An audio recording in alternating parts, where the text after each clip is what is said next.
وهو الذي أنشأ جنات معروشات وغير معروشات والنخل والزرع مختلفا أكله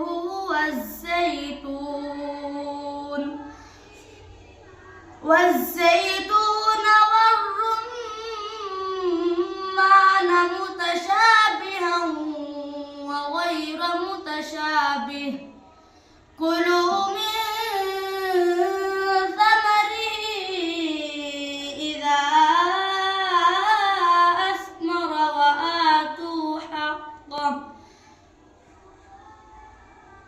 وآتوا حقه يوم حصاده ولا تسرفوا إنه لا يحب المسرفين ومن الأنعام حمولة وفرشا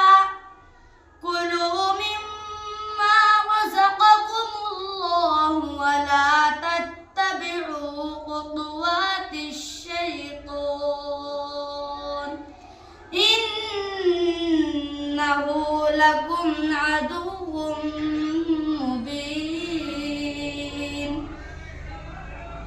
8